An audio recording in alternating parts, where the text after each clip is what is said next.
मेरे भाई भाभी को 6 साल से बच्चा नहीं हो रहा था। मेरा तलाक हो जाने के कारण मैं अपने मायके में ही रह रही थी। अचानक मेरे भाई की मुझ पर ऐसी नजर पड़ी कि उसने मुझे भाभी की जगह लाकर एक नहीं बल्कि कई रातें भाभी समझकर मेरे साथ। नमस्कार दोस्तों, आज की इस कहानी में आपका स्वागत है। मेरा नाम आरोही है और मैं तलाकशुदा हूँ। 1 साल पहले मेरी शादी हुई थी, लेकिन मेरी शादी 1 साल भी नहीं टिक पाई। मेरी कमजोरी का फायदा मेरे भाई ने इस तरह उठाएगा, इसका मुझे अंदाजा नहीं था। अब मैं अपने मायके में रह रही थी। मायके में एक एक दिन मेरे लिए भारी हो रहा था, क्योंकि माँ, पिताजी और भाई का मुझे ताने मारना दिन ब दिन बढ़ता जा रहा था। उन्हें लगता था कि मैं ऐसे घर पर पड़ी रहूंगी तो भाई का दूसरा विवाह नहीं हो पाएगा। वे मुझे लगातार कहीं और चले जाने के लिए कहते रहते थे। मेरी मजबूरी थी, इसलिए मैं उनकी बातें सुनती रहती थी। क्योंकि मैंने अपनी मर्जी से लव मैरिज की थी और वह 1 साल भी नहीं टिक पाई थी। एक दिन मुझे मेरे चचेरे भाई मोहन का फोन आया। मोहन ने मुझे अपने घर बुलाया। उसे भी पता था कि उसके मामा मामी का स्वभाव कितना क्रूर है। उसने कहा, दीदी आप हमारे घर आ जाओ, यहाँ आपको सुकून मिलेगा। मैंने अपना शादीशुदा जीवन बचाने की बहुत कोशिश की थी, लेकिन मेरा पति कान का कच्चा था। उसके घरवालों ने उसके मन में मेरे बारे में गलत बातें भर दी थी। उन बातों को सुनकर उसने मुझे तलाक दे दिया। मेरी शादी 25 साल की उम्र में हुई थी और 26 साल की उम्र में तलाक भी हो गया था। खैर, मैं उन सब बातों को बार बार याद नहीं करना चाहती थी। इसलिए जब मोहन ने मुझे फोन करके अपने घर बुलाया, तो उस रात मैंने निर्णय लिया कि मैं अब और अपने मायके में नहीं रहूंगी। इसलिए मैं अपना सामान समेटी और तुरंत बस में बैठकर उसके घर जाने के लिए निकल पड़ी। वैसे भी माँ बाप मुझे घर में नहीं चाहते थे, इसलिए कुछ दिन में मेरा मूड बदल जाएगा, यही सोचकर मैं मोहन के घर चली गई। मोहन की शादी हो चुकी थी। उसकी पत्नी का नाम प्रिया था। पिछले 6 साल से वह दोनों पति पत्नी शहर में रह रहे थे। उनका सुखी संसार था, लेकिन शादी के 6 साल बाद भी उनके बच्चे नहीं हुए थे। जिसके साथ मैं बचपन में खेली थी, जिसे मैं भाई कहकर पुकारती थी, उसके साथ एक रात ऐसी भी आने वाली थी कि मैं उसके साथ उसके बिस्तर पर होने वाली थी। यह विचार मैंने कभी सपने में भी नहीं सोची थी। मोहन और उसकी पत्नी ने मेरा स्वागत बहुत खुशी से किया था। जैसे तिरस्कार मुझे अपने सगे घरवालों से मिला था, वह तिरस्कार मुझे मोहन के घर पर बिल्कुल नहीं मिला था। वहां तो भाभी मेरी बहुत खातिरदारी कर रही थी। मुझे क्या चाहिए, क्या नहीं, वह देख सुन रही थी। उस खुशहाल माहौल में रहना मुझे भी अच्छा लग रहा था। देखते देखते मोहन के घर आए मुझे 5 दिन हो गए थे। इन 5 दिनों में मैंने उन दोनों पति पत्नी के बीच एक बार भी झगड़ा होते नहीं देखी। लेकिन अब मेरी वजह से उनके घर में झगड़ा न हो, इसलिए मैंने मोहन से कहा कि अब मुझे अपने घर के लिए निकलना चाहिए। शायद आप लोगों को भी मेरी वजह से समय नहीं मिल पा रहा होगा। इस पर मोहन ने कहा, अब समय मिलने की क्या बात है, हमारी शादी को अब 6 साल हो गए हैं। मोहन ने मुझसे कुछ और दिन अपने घर रुकने का आग्रह किया, तो मैं उसके आग्रह को इनकार नहीं कर पाई। उस दिन रात को अचानक मुझे किसी की आवाज सुनाई दी। मेरा कमरा मोहन के कमरे के बगल में ही था। जैसे ही मैं कमरे से बाहर आई, मुझे मोहन भाई के कमरे से आवाजें आने लगी। वे अजीब सी आवाजें शायद भाभी की ही थी। रात के समय भाभी की ऐसी आवाजें क्यों आ रही थी, यह मैं भली भांति समझ रही थी, क्योंकि एक समय मेरा भी विवाह हुआ था। वे आवाजें सुनकर अचानक मुझे अपने पति की याद आने लगी थी। मेरे मन में अनचाही भावनाएं पैदा होने लगी थी। तभी मैं अपने कमरे में गई और कानों में रुई के फाहे डालकर सो गई ताकि मुझे वो आवाज ना सुनाई दे और मेरी आंखों के सामने अनचाहे दृश्य ना आए। अगले दिन भाई के घर भाभी की मामी आई हुई थी। भाभी की मामी ने बातों बातों में कहा, प्रिया, तुम हमें दादी कब बनाओगी? तुम्हारी गुड न्यूज कब सुनने को मिलेंगे? उसकी मामी के सवाल सुनकर प्रिया का चेहरा उतर सा गया था। तब मोहन भाई ने कहा, हमारा फैमिली प्लानिंग है, लेकिन अभी हमने उस बारे में सोचा नहीं है। जैसे ही प्रिया भाभी की मामी वहां से गई, प्रिया भाभी मुंह लटकाकर अपने कमरे में चली गई। प्रिया को उसकी मामी के सवाल का इतना बुरा क्यों लगा, यह मुझे समझ में नहीं आया। प्रिया मुझे बहुत उदास दिख रही थी, इसलिए मैं उसके पीछे पीछे उसके कमरे में गई। वहां मैंने उसे रोते हुए देखी। प्रिया को रोते देखकर मैं बोली, प्रिया, क्या तुम अपनी मामी के सवालों की वजह से रो रही हो? इसमें रोने की क्या बात है? मोहन ने उन्हें बता दिया कि तुम्हारा फैमिली प्लानिंग है और आप लोग उसी के अनुसार चल रहे हो। इसमें बुरा मानने और रोने की कोई बात नहीं है। अब तुम शहर में रहती हो तो तुम्हारे विचार भी उच्च होंगे। शहर में रहने वाले लोग हर चीज सोच समझ कर करते हैं और आजकल बच्चे को जन्म देना इतना आसान नहीं है।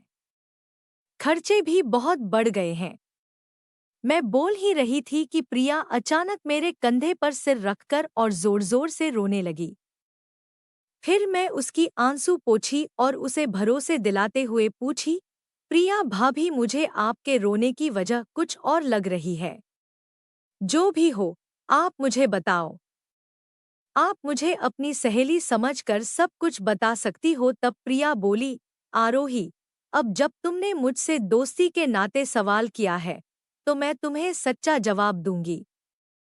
लेकिन इसे सुनकर तुम ननद की तरह नहीं, बल्कि सहेली की तरह समझोगी।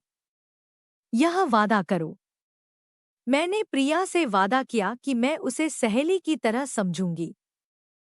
तब प्रिया बोलने लगी, हमारा कोई फैमिली प्लानिंग नहीं है। सच तो ये है कि मैं कभी मां नहीं बन सकती। मुझमें एक ऐसी कोई कमी है कि मैं मां बनने लायक ही नहीं है। मैंने प्रिया को समझाया, इसमें इतना तनाव लेने की क्या जरूरत है? तुम बिल्कुल भी तनाव मत लो। भगवान की मर्जी होगी तो सब ठीक हो जाएगा। अगर तुम्हें माता पिता बनने का सुख चाहिए, तो तुम अनाथ आश्रम से कोई बच्चा भी गोद ले सकती हो। इससे तुम्हें भी मातृत्व मिलेगा और उस बच्चे को भी एक अच्छा जीवन। इस पर प्रिया ने कहा, अगर हमें बच्चा गोद लेना होता तो हम कब का ले चुके होते। लेकिन हमें ऐसा कुछ भी नहीं करना है। मोहन और मुझे केवल हमारा ही बच्चा चाहिए। मुझमें जो कमी है, अगर समाज में पता चल गया तो मेरी बहुत बदनामी होगी और यही हमें नहीं चाहिए। प्रिया का जवाब सुनकर मैंने उसे इतना ही कहा कि तुम अपनी कोशिश मत छोड़ना। एक न एक दिन तुम जरूर मां बनोगी। उस दिन शाम को भाई और प्रिया भाभी मुझे अपने साथ एक पार्टी में ले जाने की जिद करने लगे। वह पार्टी भाई के ऑफिस के एक दोस्त की थी। मैं उनके साथ जाने से मना कर रही थी, लेकिन प्रिया भाभी का कहना था कि हम बाहर जा रहे हैं और तुम घर में अकेली रहोगी और मैं ऐसा नहीं चाहती कि मेरी प्यारी ननद घर में अकेली रहे। प्रिया भाभी ने मुझसे इतना आग्रह किया कि मुझे तैयार होकर उनके साथ जाना ही पड़ा। जब मैं तैयार होकर अपने कमरे से बाहर आई, तो पहले भाई ने मेरी तारीफ की। भाई बोला, आरोही, तुम बहुत सुंदर लग रही हो। कई दिनों के बाद मैं इस तरह से तैयार हुई थी। भाई के बाद प्रिया ने भी मेरी तारीफ की। थोड़ी ही देर में हम उस पार्टी में पहुंच गए। पार्टी में पहुंचने के बाद भाई को जानने वाले कोई ना कोई आकर प्रिया भाभी से यही सवाल कर रहे थे कि आप गुड न्यूज कब दे रही है। प्रिया भाभी हर किसी के सवाल पर चुपचाप सिर हिला रही थी। जब मैं पार्टी से घर आई, तो अपने कमरे में चली गई। कपड़े बदलकर मैं पानी पीने के लिए रसोई में जाने लगी। तभी भाई और प्रिया भाभी के कमरे से उनके झगड़े की आवाजें आने लगी। प्रिया भाभी भाई से कह रही थी कि बच्चे होने के इलाज से मैं तंग आ चुकी हूँ, ऊपर से लोगों के सवाल। इतना कहकर प्रिया भाभी रोने लगी।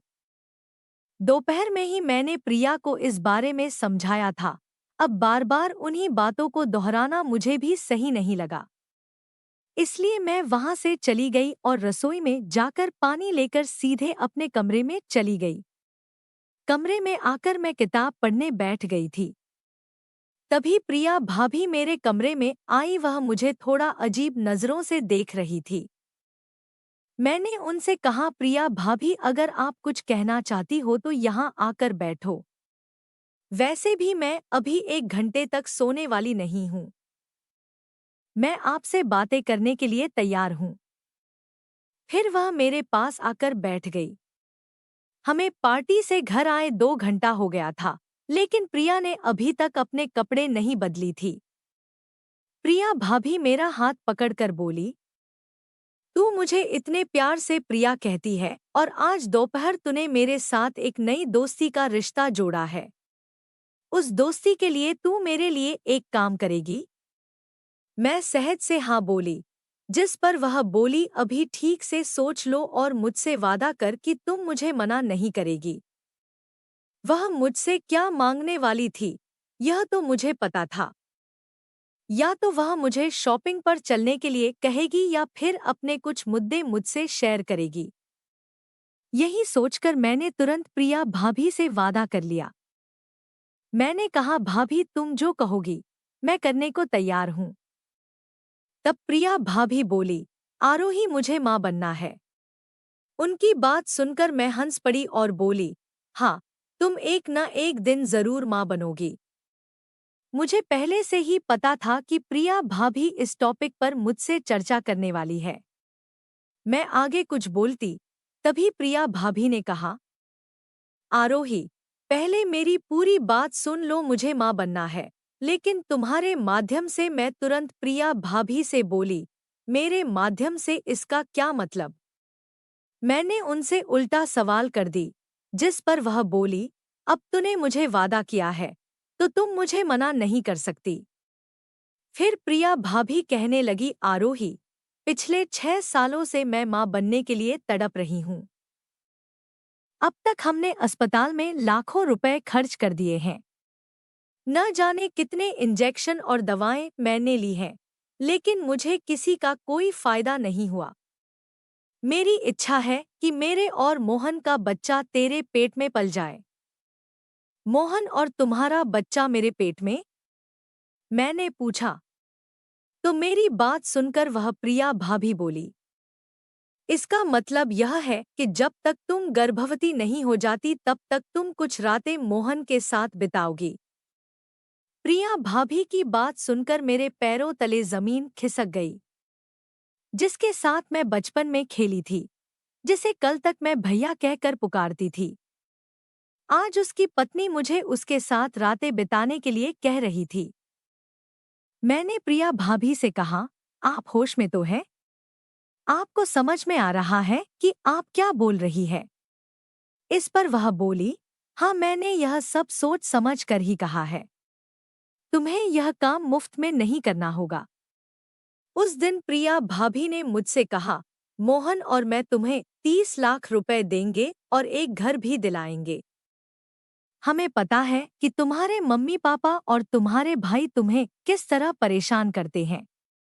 भाभी की इस बात ने मुझे सोचने पर मजबूर कर दिया। मुझे अपना खुद का ब्यूटी पार्लर खोलना था, ताकि मैं खुद कमा सकूं और अपना जीवन खुशी से जी सकूं। मैं ज्यादा दिन अपने माता पिता के सहारे नहीं रह सकती थी। मैंने उनके पास से 10,000 लेकर एक छोटा सा पार्लर कोर्स करी थी, लेकिन बड़े पार्लर के लिए प्रोफेशनल कोर्स करना जरूरी था। इन 30 लाख रुपए से मैं एक अच्छा और महंगा प्रोफेशनल कोर्स कर सकती थी। इतना ही नहीं, मैं अपना बड़ा पार्लर भी खोल सकती थी, जिससे मेरी अच्छी कमाई शुरू हो जाती। आखिरकार मैं भाभी की दी हुई पेशकश को मान लिया और उनके बच्चे को जन्म देने के लिए तैयार हो गई। लेकिन मैं भाभी से पूछी, क्या इन सभी चीजों के बारे में भैया को भी पता है? तब भाभी ने कहा, तुम्हारा भैया भी इसके लिए तैयार है। और हाँ, आज के बाद उसे भैया मत कहना, उन्हें मोहन कहकर बुलाना। फिर वह मुझे भैया के कमरे में ले गई। मुझे देखकर भैया खड़ा हो गया। भाभी ने उसे देखकर हाँ में सिर हिलाया। फिर भैया ने मुझसे पूछा, आरोही, क्या तुम सच में तैयार हो? मैंने जवाब दिया, हाँ भाई। तभी भाभी ने तुरंत कहा, अब भाई नहीं, केवल मोहन बोलो। भाभी और भाई को उनका बच्चा चाहिए था। भाभी ने मां बनने के लिए बड़ा त्याग करने का फैसला किया था। मेरी उम्र अभी 26 साल हो चुकी थी और मुझे नहीं पता था कि मैं आगे शादी करूंगी या नहीं। अगर मैं किसी की मदद कर सकती थी, तो मुझे इससे इनकार क्यों करना चाहिए? वैसे भी मोहन मेरा फुफेरा भाई था और वह मुझसे बड़ा था, इसलिए हमारी शादी नहीं हो सकती थी। बचपन से हमारा सिर्फ भाई बहन का रिश्ता था, लेकिन मैंने सब भूलने का फैसला किया। मुझे अपने काम का पैसा और मेरा हक का घर मिलने वाला था, जिससे भविष्य में मुझे किसी के सामने हाथ फैलाने की जरूरत नहीं होगी। मैं पक्का इरादा कर ली थी कि मैं अपने माता पिता के पास नहीं जाऊंगी। कुछ ही महीनों में मेरे माता पिता ने मेरा जीना मुश्किल कर दिया था। मैं अपने विचारों में खोई हुई थी। तभी अचानक भाभी की आवाज सुनाई दी। उन्होंने कहा, अभी हम बाहर पार्टी से आए हैं, तुम भी थकी होगी, इसलिए आज आराम कर लो। हमने जो कुछ भी तय किया है, उसकी शुरुआत कल से होगी। मैंने हाँ में सिर हिलाया और अपने कमरे में चली गई। समय जल्दी बीत गया और अगला दिन आ गया। रात में खाना खाने के बाद मैं अपने कमरे में चली गई। कुछ ही देर में भाभी मेरे कमरे में आई। उनके हाथ में एक नाइट गाउन था। भाभी ने मुझे जो नाइट गाउन पहनने के लिए दिया था, वह काफी बोल्ड था। भाभी ने कहा, मोहन मेरे सिवा किसी और लड़की की तरफ नहीं देखता है, लेकिन अब वह जो कुछ भी करेगा, वह हमारी दोनों की सहमति से ही करेगा। मुझे पता है कि वह तुम्हारे पास आने में कितना झिझकेगा। तुम्हें इस बोल्ड नाइट गाउन में देखकर उसकी झिझक दूर हो जाएगी, इसलिए मैं तुम्हें ये कपड़े दे रही हूँ। तुम्हें इन कपड़ों में देखकर वह तुम्हारी तरफ आकर्षित होगा।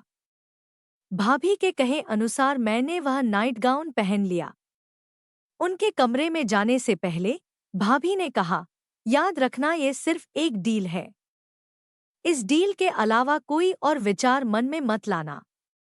उस वक्त मैं केवल अपने भविष्य के बारे में सोचकर मोहन के पास जा रही थी। मैंने हाँ में सिर हिलाया और भाभी के साथ उनके कमरे में चली गई। मोहन अपने कमरे में कहीं नहीं दिखा।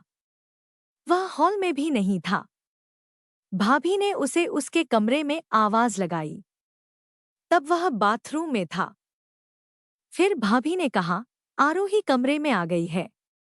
इस पर मोहन ने कहा, मैं फ्रेश होकर आता हूँ, लेकिन जब तक मैं बाहर आऊं कमरे की लाइट बंद कर देना। भाभी को उसकी बात समझ आ गई थी। शायद वह सामने आने में झिझक रहा था। भाभी कमरे से बाहर चली गई और मैंने कमरे की लाइट बंद कर दी। फिर मैं जाकर बिस्तर पर बैठ गई। मोहन बाथरूम से बाहर आया और मेरे पास आकर बैठ गया। उस वक्त मेरे मुंह से एक भी शब्द नहीं निकल रहा था और ना ही मोहन कुछ बोल रहा था। फिर उसने अचानक मेरे गले में हाथ डाला और उसके बाद जो कुछ हुआ, उसकी मैंने कभी कल्पना भी नहीं की थी। मुझे वह सब बिल्कुल भी अच्छा नहीं लग रहा था, लेकिन तब मैंने ये बात ध्यान में रखी कि ये सिर्फ एक डील है। अगर मुझे अपना भविष्य सुखमय बनाना है तो ये चीजें मुझे करनी ही होंगी और ये दर्द झेलना ही पड़ेगा। वैसे भी मैं तो एक जोड़े को माता पिता बनने का सुख तो दे ही रही थी। जैसे मैं यह रात मोहन के साथ बिताई थी, वैसे ही जब तक मुझे गर्भावस्था के लक्षण महसूस नहीं हुए, तब तक मैं हर रात ही मोहन के साथ बिताने लगी थी। अब तो मैं खुद ही कमरे में अंधेरा कर देती थी क्योंकि मोहन को भी यही चाहिए था। देखते ही देखते पूरे 1 महीने बाद मुझे गर्भावस्था के लक्षण महसूस होने लगे। मुझे तीखा खाने और चक्कर आने लगे थे। मोहन का एक मित्र डॉक्टर था। मोहन मुझे चेकअप के लिए अपने दोस्त के अस्पताल में ले गया। डॉक्टर ने मुझे गर्भवती होने की खुशखबरी सुनाई, जिससे मोहन और प्रिया भाभी के चेहरे पर खुशी देखते ही बन रही थी। मैं भी उनकी खुशी में शामिल थी। अब भाभी और मोहन पहले से ज्यादा मेरी देखभाल करने लगे थे। मोहन की मेरे प्रति चिंता बहुत बढ़ गई थी। उसने सभी रिश्तेदारों को बताया कि भाभी गर्भवती हैं। उन पर जो बड़ा धब्बा था, वह जल्द ही मिटने वाला था। वे भले ही अपने पत्नी के बच्चे होने का बहाना बना रहे थे, लेकिन गांव में कुछ महिलाएं भाभी को बांझ कहने लगी थी। जल्दी मैं उनके हाथ में उनका बच्चा देखकर उन्हें इन तानों से मुक्ति दिलाने वाली थी। शहर में उनके घर ज्यादा रिश्तेदार नहीं आते थे। जो भी आता, मोहन उसे फोन पर ही टाल देता। अब तो मोहन ऑफिस जाते समय घर को बाहर से लॉक कर देता था ताकि कोई घर पर आ भी जाए तो ताला देखकर वापस लौट जाए। ऐसा करने से मैं किसी के सामने नहीं आ सकती थी और भाभी का पेट दिखने का सवाल ही नहीं उठता था, जिससे उन्हें किसी के सवालों का सामना नहीं करना पड़ता था। कभी कभी भाभी बाहर कुछ खरीदने जाती थी। इसके लिए उन्होंने ऑनलाइन नकली पेट मंगवाया था, जिसे बाहर जाते समय वे अपने पेट पर लगा लेती थी, जिससे वे गर्भवती दिखती थी। भाभी ने आगे की तैयारी पहले से ही कर रखी थी। मैंने अपने माता-पिता से कहा था कि मैं शहर में नौकरी कर रही हूँ। मेरा उनके घर वापस जाना उचित नहीं था और ये बात मुझे पहले ही समझ में आ गई थी। पहले 4 महीने डॉक्टर ने बहुत ध्यान रखने की सलाह दी थी। धीरे धीरे 5वां महीना भी बीत गया और 6ठा महीना शुरू हो गया। अब मेरा पेट दिखने लगा था। जब से मैं गर्भवती हुई थी, मोहन और भाभी ने मुझे अपनी कमरा रहने के लिए दिया था क्योंकि उसमें एसी था। वे मुझे हर तरह की सुविधाएं दे रहे थे। अचानक मुझे रात को ऐसा महसूस होने लगा कि कोई बार बार मेरे पास आ रहा है। एक रात में देखी कि मोहन मेरे पेट के पास बैठा हुआ था।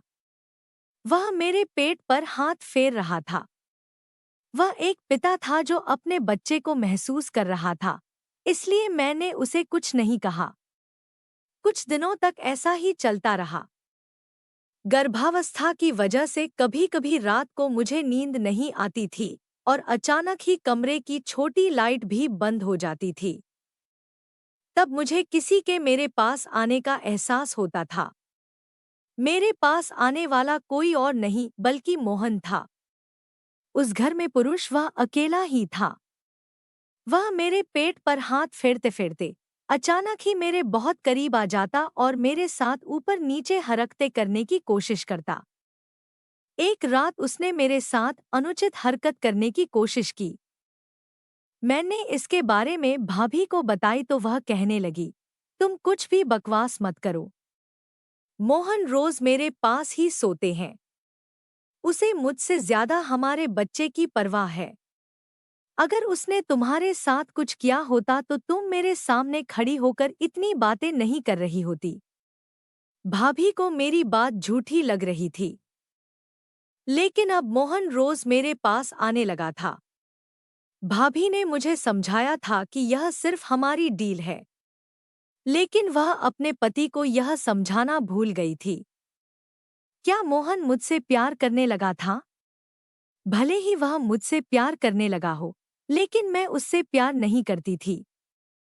एक रात मोहन फिर मेरे कमरे में आया। उस समय कमरे में पूरी तरह अंधेरा था।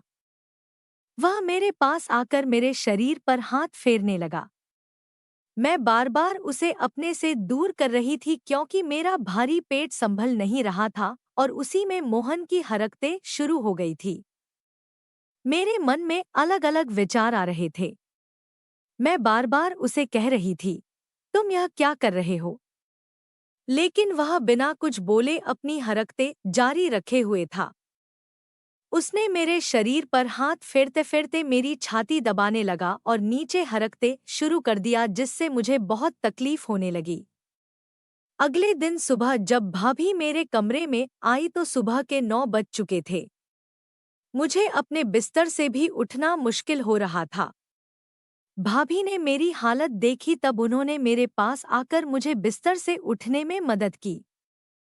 उस समय मेरे पेट में बहुत दर्द हो रहा था। जब मैं उठी तो मैंने देखा कि मेरा बिस्तर खराब हो चुका था। भाभी भी यह देखकर बहुत डर गई थी। वह तुरंत मुझे अस्पताल ले गई, जहां मेरा इलाज शुरू हुआ। डॉक्टरों ने मेरा चेकअप किया और भाभी को वही बताया जो मैं उन्हें पहले से बता रही थी। डॉक्टरों ने सही दवाइयां दी, जिससे कुछ हद तक स्थिति नियंत्रण में आ गई थी। लेकिन डॉक्टर ने कहा कि आगे ऐसा नहीं होना चाहिए, वरना बच्चे और मां दोनों की जान खतरे में पड़ सकती है। गर्भवती महिला की सही देखभाल की जानी चाहिए और गलती से भी दोबारा इनका पति उनके साथ ऐसी हरकतें ना करे। यह बात डॉक्टर ने भाभी के सामने स्पष्ट रूप से कही थी। फिर हम घर लौट आए। अब भाभी बिल्कुल शांत थी। फिर मैं ही पहले बात शुरू की। मैंने उनसे कहा, भाभी, कुछ दिनों पहले मैंने आपको यही बताया था कि रात को मोहन मेरे कमरे में आता है। वह सिर्फ पेट पर हाथ नहीं फेरता, बल्कि और भी गलत हरकतें करने की कोशिश करता है। लेकिन आपने मुझ पर विश्वास नहीं किया। आज जो डॉक्टर ने कहा, उससे आपको समझ में आ गया होगा कि मैं झूठ नहीं बोल रही थी। तब भाभी ने मुझसे माफी मांगी। उन्होंने कहा, आरोही, मुझे माफ कर दो, मैंने तुम्हारी बातों पर ध्यान नहीं दिया। पुरुष की जात कभी बदल नहीं सकती, यह मैं भूल गई थी। मुझे अपने प्यार और मोहन पर पूरा विश्वास था। मुझे कभी नहीं लगा था कि वह ऐसा कुछ कर सकता है। आज सुबह वह जल्दी ऑफिस चला गया था, इसलिए ये बातें उसके सामने नहीं आई, लेकिन अब मैं उसे रंगे हाथ पकड़कर सवाल जरूर पूछूंगी। भाभी ने मेरा साथ दिया। गर्भावस्था के दौरान मेरे साथ क्या क्या हो रहा था यह उन्हें भी समझ में आ गया था। मैंने भी कभी नहीं सोची थी कि मोहन ऐसा व्यवहार करेगा। गर्भावस्था में भी मैं इस तरह की गलत हरकतों का शिकार हो रही थी। आज रात भी जब मैं अपने पेट पर उसका हाथ महसूस कर रही थी, फिर कुछ ही देर में मोहन ने फिर से अनुचित हरकतें करने लगा। फिर जब वह मेरे गाउन को नीचे से सरकाया तभी मैं जोर जोर से चिल्लाने लगी। आज तो मोहन ने हद ही कर दी थी। उसने मेरे मुंह पर हाथ रखकर मेरी आवाज बंद करने की कोशिश की, तभी कमरे की लाइट जल गई। लाइट जलते ही वह अपने चेहरे पर हाथ रखकर मुझसे दूर हो गया। खुद को संभाले हुए मैं बिस्तर से उठी। तब मैं सामने जिस व्यक्ति को देखी उसे देखकर मेरे और भाभी के आंखें फटी की फटी रह गई, क्योंकि वह मोहन नहीं बल्कि उसका दोस्त था। कुछ महीने पहले मोहन मुझे और भाभी को अपने उसी दोस्त के घर पार्टी में ले गया था। वही दोस्त मेरे कमरे में था। भाभी ने उसे जोरदार थप्पड़ मारे। तब उसने सब कुछ बताना शुरू किया। वह कुछ बोल ही रहा था कि तभी मोहन वहां आ गया। मोहन यहाँ अपने दोस्त को देखकर हैरान था। उसने अपने दोस्त की कॉलर पकड़कर उसे वहां से ले जाने की कोशिश की, लेकिन भाभी ने मोहन को रोका और कहा, ये यहाँ कैसे आया और कब से आ रहा है, यह सब मैं जाने बिना इस नीच को मैं यहाँ से जाने नहीं दूंगी। मोहन अपने दोस्त को कुछ बोलने ही नहीं दे रहा था। ऐसा लग रहा था कि मोहन का इसमें हाथ है।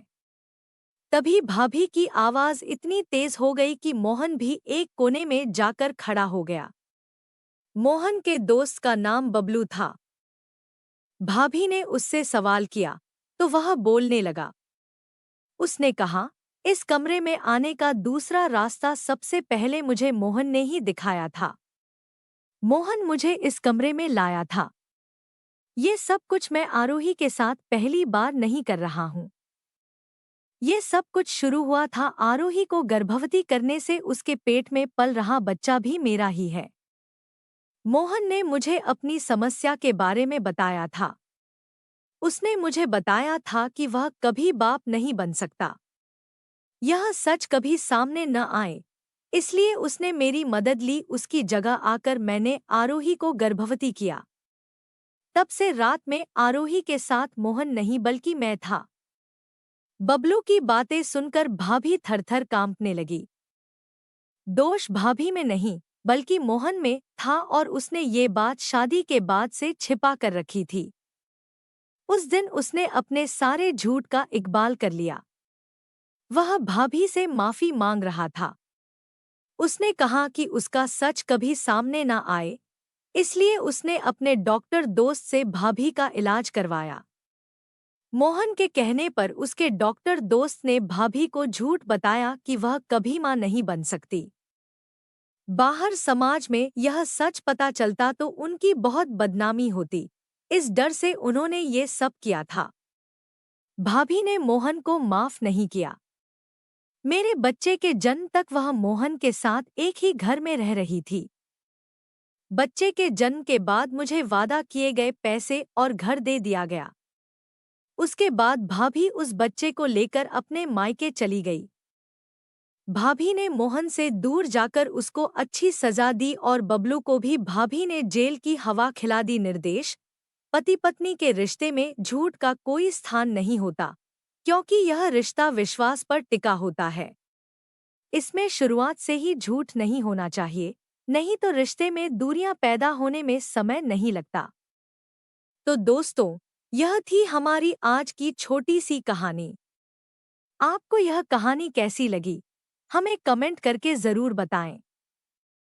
अगर आपको यह कहानी पसंद आई हो तो इसे लाइक करें, दोस्तों के साथ शेयर करें एवं हमारे चैनल को सब्सक्राइब अवश्य करें।